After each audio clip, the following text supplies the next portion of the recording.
వారంలో గత ఆదివారం అన్నయ్య గారు మేమే నడిపించాం మన ఆదివారం కనుక దేవుడు అద్భుతంగా దేవుడు మనము ఎప్పుడైతే మన తలంపులు అనుకుంటామో అది అనుమానంతో కాదు సేదామ అవుతా అనకుండా సంపూర్ణంగా ఎప్పుడైతే ఆశీర్వించలేదు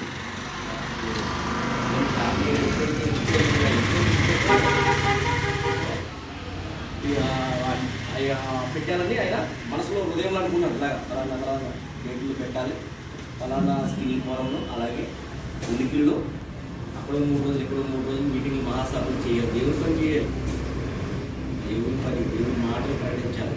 అనేక మందికి తెలియని వారికి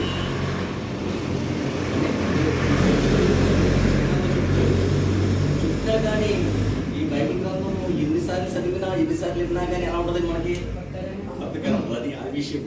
పరిశుద్ధ గ్రంథం ఎన్ని మీరు వేల సార్లు విన్నా చదివినా ఎలాగంటే ఇంకా ఇంకా కొత్తగా ఉంటున్నాం. ప్రతిరోజున్న ఆ మాటలు మనకి కొత్తదనంగా ఉంటాయి.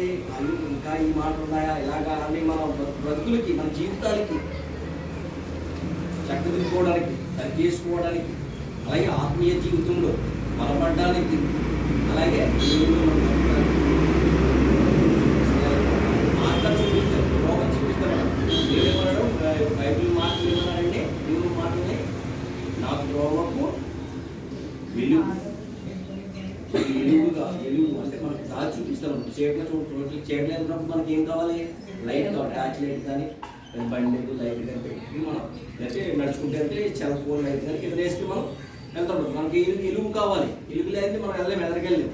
అలాగే మన ఆత్మీయ జీవితంలో, మన ఈ కొద్దిపాటి జీవితంలో దేవుని కొరకు బ్రతకాలి. దేవుళ్ళు మనం ఇంకా ఏ పని చేయాలన్నా, దేవుళ్ళు మనం అధికముగా దేవుని గణపరచాలన్నా, దేవునికి చెల్లించాలన్నా మనం వాక్యం బట్టి, వాక్యం మనలో ఆటోమేటిక్గా తిరిగి పడిపోతాం. చూడండి, ఇంటిలో ఏముండాలి? నూనె ఉండాలి. నూనె లేకపోతే తిరుగుతుందా? అది ఎంత సత్యము, అదంటే వాస్తవము మనలో వాక్యంలో మనం ఎలాగో మనం ఎలిగింపడం గుర్తించుకోగలం. వాక్యం అనగా ఏంటి? నూనె. ఇప్పుడు బుడ్డిలో నూనె లేకపోతే, కిరోసిన్ లేకపోతే, ఆయిల్ లేకపోతే ఎలా ఎలాగో ఆ బుడ్డిలో అనే మనం కూడా ఒక దీపమే కదా. ఎక్కువ పెట్టినా కనుక ఈ దీపం ఎలాగాలంటే, దీపం ప్రతిరించాలంటే, అందరికీ కనిపించాలంటే ఎలాగంటే మనం ఏముండాలంటే అది వాక్యమని నూనె. మనలో ఉందనుకోండి, ఆటోమేటిక్గా మనం వెలుగుతాము, అందరికీ వెలిగిస్తాము. మనం వెలుగుతాం కాదు. ఇప్పుడు దీపం చూడండి, దీపం వెలిగిన తర్వాత ఆ ఒక్కరికి వెలిగిస్తుందా? చుట్టుపక్కల ఉన్న వాళ్ళందరూ వెలిగిస్తుందా? చుట్టుపక్కల ఉన్న వాళ్ళందరూ కూడా వెలుగు వస్తుంది, వెలుగునిస్తుంది. కనుక అలాగే ఆత్మీయ జీవితంలో ఒక క్రైస్తవుడు దేవుని వాక్యం బట్టి, దేవుని మాటలను బట్టి వెలిగింపబడినప్పుడు, నడుస్తున్నప్పుడు, ప్రవర్తిస్తున్నప్పుడు, తన చేతుల సేవను బట్టి చుట్టుపక్కల అందరూ కూడా వెలిగింపడతారు. అలాగే వాళ్ళకు కూడా ప్రోవంతే వెలుగుతున్నప్పుడే కూడా అందరికీ ప్రోత్సహిస్తారు. అలాగే అన్నీ కూడా 2 రోజులు పోరాన్ని అదే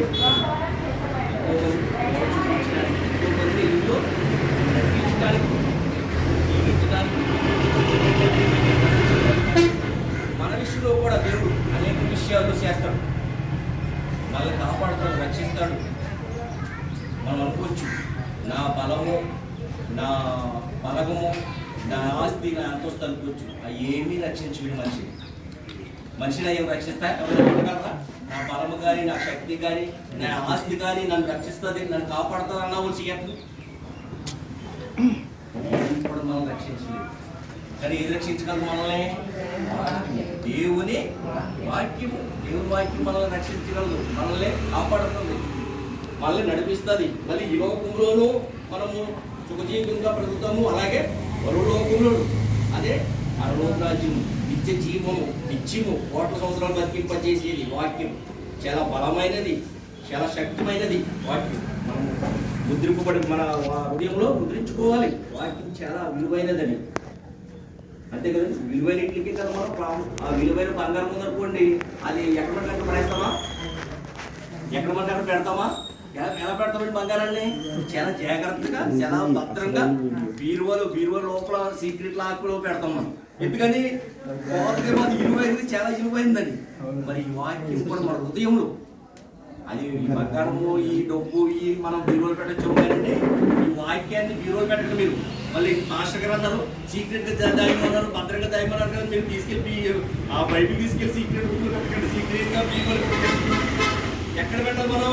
హృదయంలో. అది హృదయంలో భద్రపరచుకోవాలి. మన హృదయంలో అది భద్రంగా మాట. ఎంత మనం విలువైన వస్తువుల్ని, ఒక బంగారం కానీ ఒక డబ్బుని కానీ ఎలాగైతే మనం చూస్తామో అంతకంటే ఈ లోకంలో అయితే కంటే మెల్ల అయితే దేవుని మాటలు కనుక వాటికంటే ఇంపార్టెంట్ కనుక, దానికంటే ముఖ్యమైనది కనుక, శక్తివంతమైన బలమైనది కనుక, ఇంపార్టెంట్ కనుక మనం భద్రముగా వాక్యము భద్రము దాచుకోవాలి.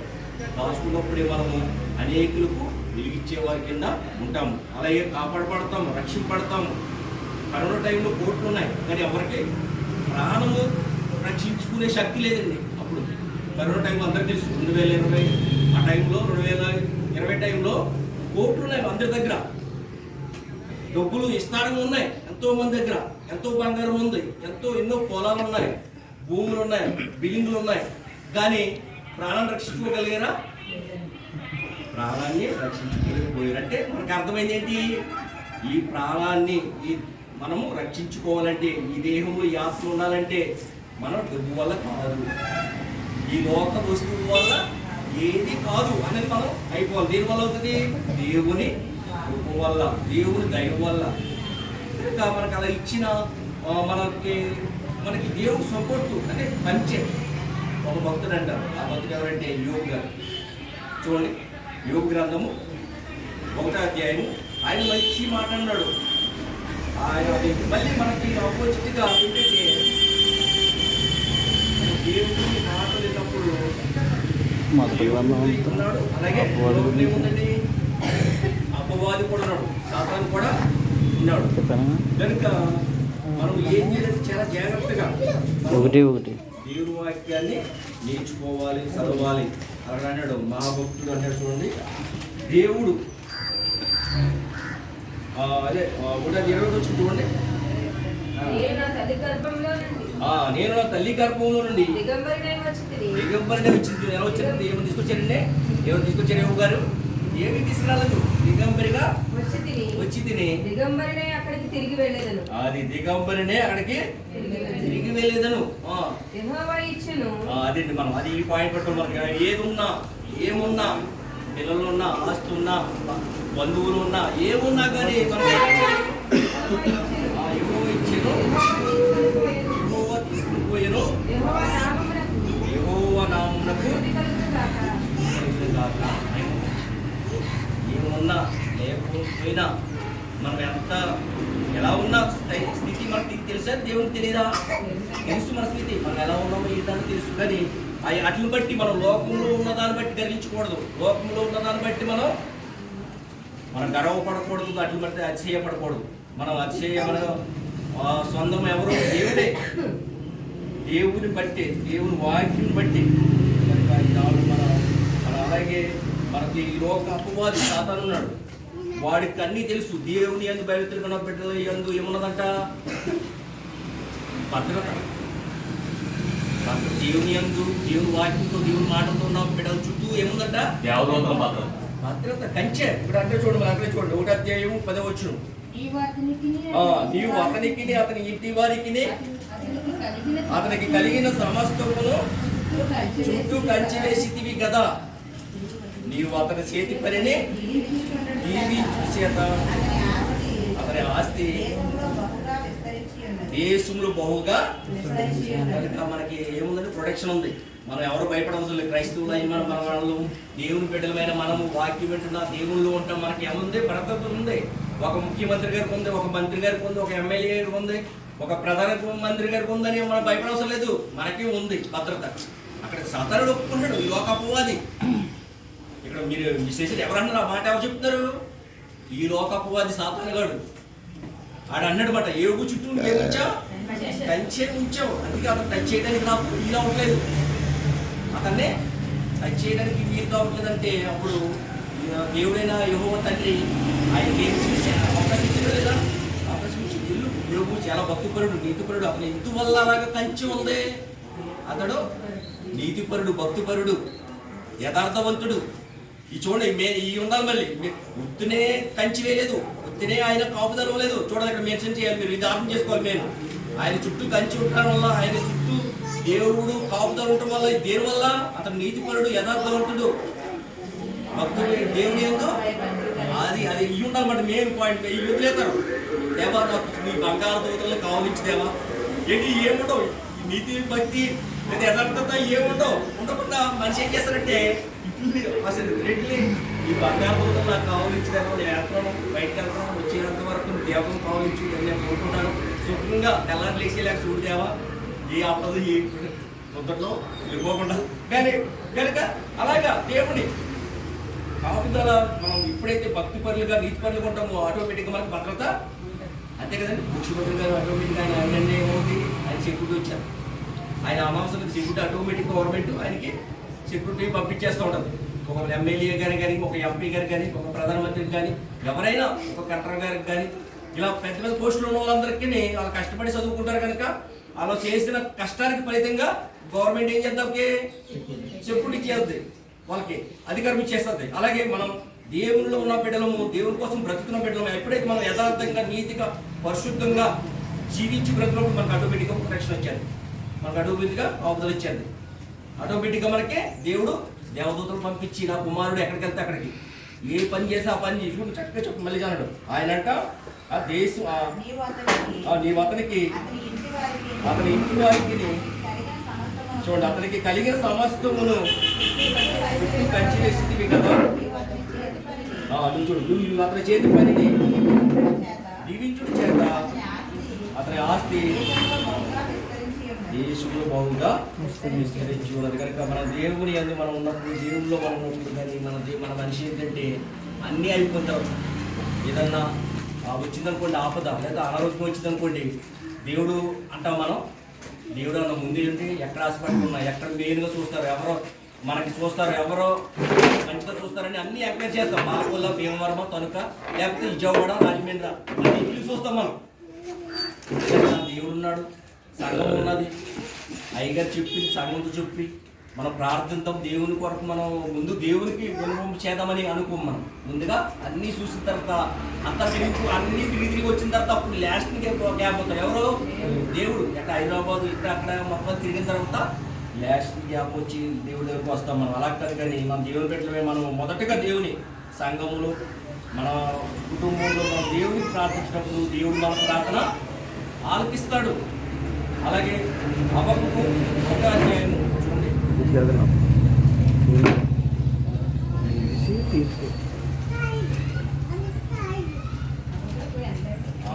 1:10 చూడండి.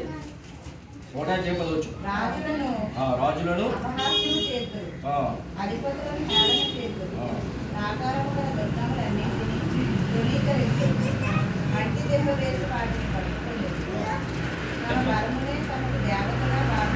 తమ బలమునే తమ దేవతగా గాలి కొట్టుకోనట్టు వారు కొట్టుకుని పోదు. తమ బలమే తమ అంతే కదండి. ఇప్పుడు మనకి ఏదైతే ఇప్పటి మనం అనుకుంటామో అది మనకి ఏమైపోద్ది, ఏదైతే మనకు దేవుడు కంటే ఏది ఎక్కువ అనుకుంటామో అది మనకి ఏమైపోతుంది, దేవత. కనుక అవన్నీ ఒక మొబైల్ తయారు చేసే అతను ఎవరంటే, ఒక ఐఫోన్ తయారు చేసిన సంస్థ ఒక అతను. ఐఫోన్ తెలుసు కదండి, ఐఫోన్ చాలా కాస్ట్లీ, చాలా ఇంపార్టెంట్ ఫోన్ అది. ఐఫోన్ అంటే చాలా విలువైంది.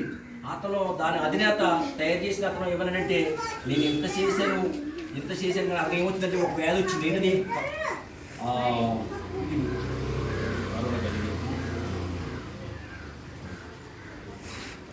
ఒక వ్యాధి వచ్చి ఆ వ్యాధికి అతను దగ్గర ఉన్నది ఎంతో కోట్లు ఉన్నాయి, ఎన్నో వేల కోట్లు ఉన్నాయి. అతను ఏంటంటే ఐఫోన్కి అధినేత. వేల కోట్లు ఉన్నాయి కానీ అతను ప్రాణాన్ని రక్షించినటువంటి చివరి కాలంలో అంటున్నాడ, నేను ఏం సాధించాను, నేను ఈ లోకంలోకి వచ్చి నేను ప్రాణాన్ని కాపాడకపోయాను. ఇంత ఐఫోన్ కనిపెట్టాడు. ప్రపంచంలో నెంబర్ 1 ఫోన్, ప్రపంచంలో నెంబర్ 1 ఫోన్ ఐఫోన్ అంటే. ఆ ఫోన్ కనిపెట్టిన, ఆ ఫోన్ తయారు చేసిన కంపెనీ ఓనర్ అతను కరోనా కాదు, ఇంకోటి ఏదో ఉంది, కరోనా కాకుండా క్యాన్సర్ మీద వచ్చిందంట అతను. క్యాన్సర్ వచ్చేటప్పటికి ఆ క్యాన్సర్ని నయం చేసుకోలేక దుబ్బు ఉంది. 1,000 కోట్లు ఉన్నాయి. ఏ దేశమైనా వెళ్ళగలడు, ఎక్కడైనా America, London, England, Australia, New Zealand, ఏ దేశమైనా వెళ్ళగలడు. కానీ ఆ కరోనా ముదిరిపోయింది. అదే కరోనా కాదు, క్యాన్సర్ ముదిరిపోయింది. క్యాన్సర్ ముదిరిపోతుంది ఎక్కడ అతనికి చేతులు తీశారు అందరూ. నువ్వు ఎన్ని కోట్ల రూపాయలు పోసినా కానీ నీ ప్రాణమును కాపాడదు అన్నప్పుడు అతనికి ఒకటే డిసైడ్ అయిపోయింది. ఏంటి ఇంత అధినేతని, ఇంత ఐఫోన్కి, ఇంత సంస్థలకి, ఇంత పెద్దవాడిని అని అతను లాస్ట్లో మాట్లాడాడంట. నేను ఈ లోకంలో ఏది కూడా సాధించలేదు అన్నాడు. ఏంటి కనిపెట్టినా కానీ సాధించలేదు. ప్రాణమే దక్కించుకోలేకపోయాడు అర్థాలు చేసి. కానీ ప్రాణం రక్షించేవారు ఎవరు? దేవుడు. అది మీరు అర్థం చేసుకోలేకపోయాడు కనుక దేవుడు కనుక అదే అన్నమాట. ఈ బలము నిన్ను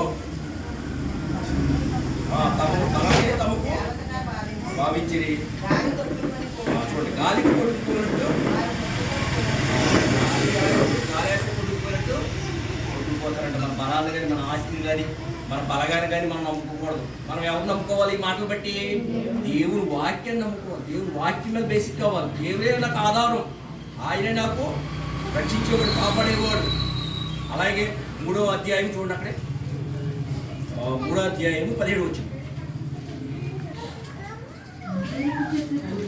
చూడక అంజూరపు చెట్టు పొయ్యకుండినను ఫలింకపోయినను ఉండినను రాకపోయినను లేకపోయినను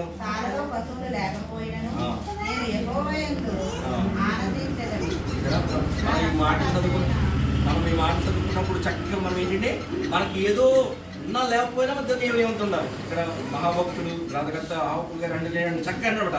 మనకి ఏది ఉన్నా అంటే అంజూరు చెట్లు పోయినా, ద్రాక్ష చెట్లు ఫలించకపోయినా, ఒలివ కాపు కాయకపోయినా, అలాగే చేనులో అంటే చేనుడు పంటకపోయినా, అలాగే దొడ్డులో గొర్రెలు లేకపోయినా, పొలంలో పశువులు లేకపోయినా, అది ఇది మెయిన్ పాయింట్. మనం నేను యెహోవా యందు అది ఆలోచించాలి.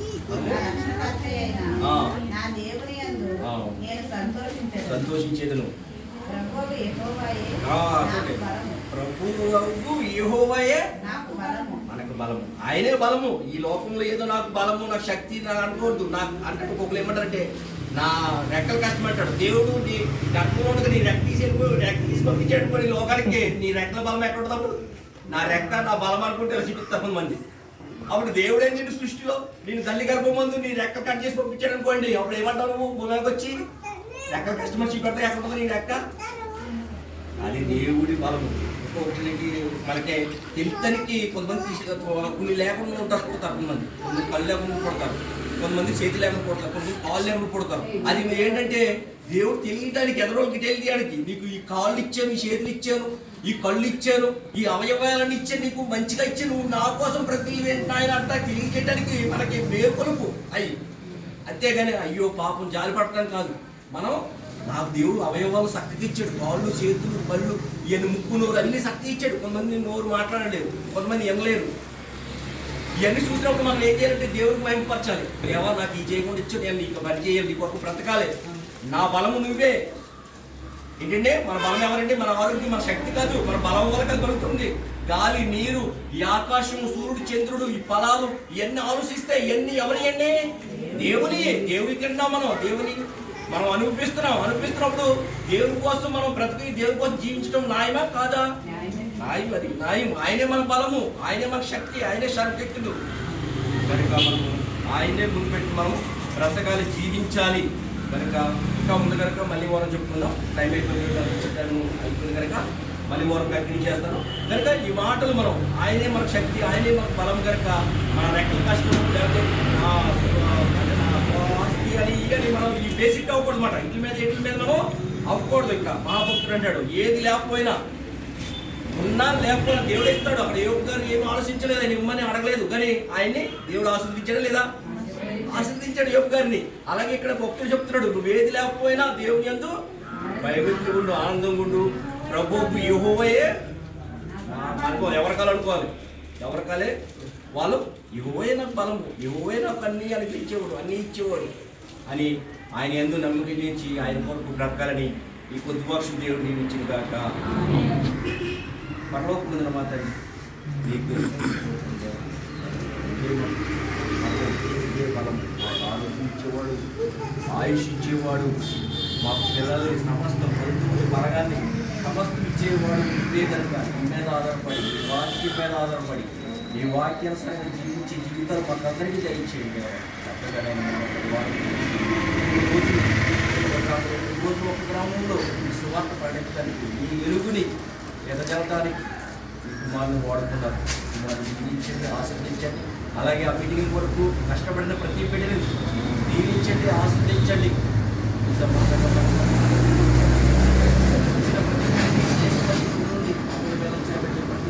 ప్రతి బిడ్డని దీవించండి. పాట పాడిన బిడ్డల్ని, ప్రార్థన చేసిన బిడ్డల్ని, అక్కడ పరిచయం చేసిన బిడ్డల్ని, ప్రతి ఒక్కరిని పేరు పేరున దీవించండి. దేవా, ఈ లోకంలో ఏదీ మాది కాదు, అంతా సమస్తం ఇచ్చింది. నీ కొరకు బ్రతికి నీలో జీవిస్తే, నీలో బ్రతికితే ప్రతిఫలం లోకంలో ఏదో ఉద్యోగం చేసి ప్రతిఫలం కానీ నీ కొరకు మేము బ్రతికితే అక్కడ పరలోకంలో మా ఫలితము జీతం కోట్ల సంవత్సరాలు ఇస్తారట. గొప్ప తండ్రి, గొప్ప దేవుడు కనుక ఇక్కడ పనిచేసే వారి కింద నీ పనిలో నిమగ్నమై నీ కొరకు ఎలాగైతే ఇక్కడ జాబ్ నిమిత్తం కానీ పని నిమిత్తం కానీ వెళ్ళి మేము ఎలాగైతే పని చేసుకుని జీతం పొందుకుంటాము, అలాగే నీ పని చేసుకుంటూ నీ కార్యాల్లో ఈ చేస్తే మాకు రాజ్యంలో జీవితం ఆశపడి జీవించే మార్గం